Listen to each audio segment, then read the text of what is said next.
How do we afford to homestead?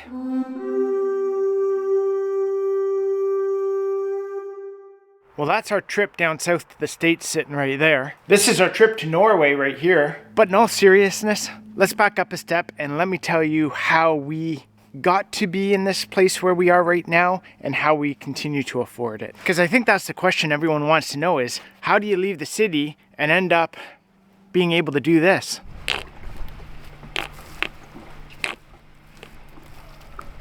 Well, it started a number of years ago when I shut down my own business back in Ontario and moved here to Quebec to move in with Bridget into this little apartment right here attached to the house.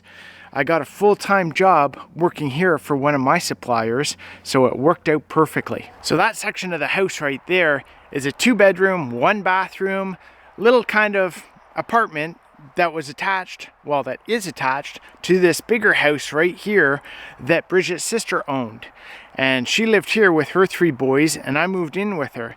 So we had us 2 and our 3 boys in this 2-bedroom kind of apartment. And we lived there for 3 years while we saved up money for a down payment to buy the entire property. Because Bridget's sister wanted to move to look after a smaller property because she's getting older, she's by herself and doesn't want to have to look after the 13 acres that we have here. So she built a new house right here at the front of our property. Well, it's her property. She actually severed the land and that sort of stuff, so it is hers.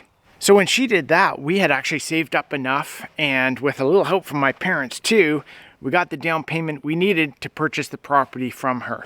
Now, to be able to continue to afford everything here, both of us actually have full-time jobs kind of on and off the homestead. I have my full-time job where I can work from home and down in the office, and then I do the YouTube thing too, which right now is paying about $32 a month. And then Bridget actually has her full-time job too, where she can work from home and at the office, and then does her weaving and her art on the side as well. Now, saying this is our trip down south to the US sitting right here, and the tractor's our trip to Norway, while funny and a little bit joking, it's a bit true as well. We haven't had a vacation in, I want to say, at least 5 years, 6 years maybe, something like that. A number of years ago we were able to go to Iceland and just loved it.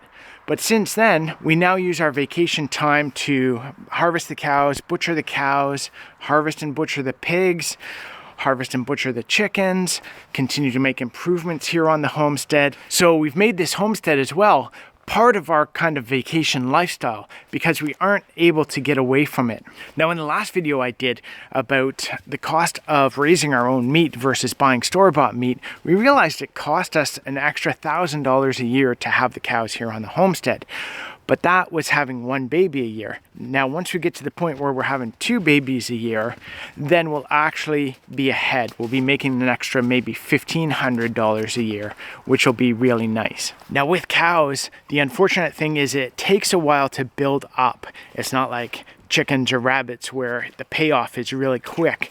With cows, the payoff could be 5 years, 7 years, that kind of thing. So you have to kind of plan and budget for it. But the nice thing about having cows is it actually allows us to do our full-time jobs, because once a week we throw the hay bale out there and we fill up their water and they're good. We don't really have to do anything else with them.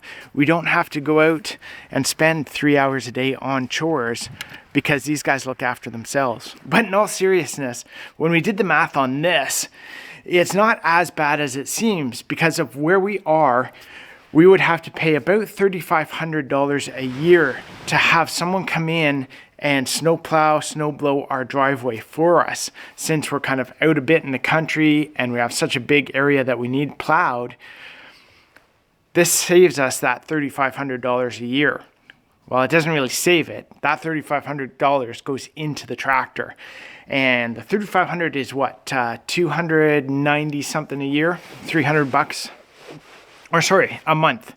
So say $300 a month for the snow plowing, and this costs us $450 a month. So we're paying $150 a month for this. That's my reasoning anyway. But that $150 goes a long way to be able to help us move these for the cows. It also allows us to move huge buckets of dirt around when we're gardening. It allows us to plant trees so much faster when we dig holes with the post hole digger. It allows us to pull the cows and the pigs out of the field when we harvest them and hang them up. It makes such a huge difference for getting stuff done here on the homestead quickly and efficiently. And while these guys cost us money, we know where our food comes from, and they bring a lot of joy to us as well. Whereas the pigs, they actually save us money. Doing the 2 pigs a year saves us a huge amount of money on buying pork from a grocery store. Same with the chickens as well. So for us, it's our full-time jobs that pay for everything here on the homestead and allow us to live this kind of lifestyle where the side hustles like YouTube and the weaving and art, you know, help pay for a bag of feed every now and then for the chickens and that kind of stuff. The little things here and there, the salt blocks and stuff like that. So unlike a number of farms, we don't actually sell anything from the homestead to help fund the homestead itself, just Bridget's weaving and art. Everything we do here is for ourselves, and we've made it as efficient as possible. There are improvements to be made, but again, it's our full-time work that provides us the income to be able to do this. So guys, I hope this gives you a little insight on how we do things here on our homestead, how we're able to kind of finance and afford to be able to do this kind of thing. And if you have any questions about it, feel free to put a question down in the comments there, and I'll make sure I answer it. And if you like this video, check out this one here. You might like it too.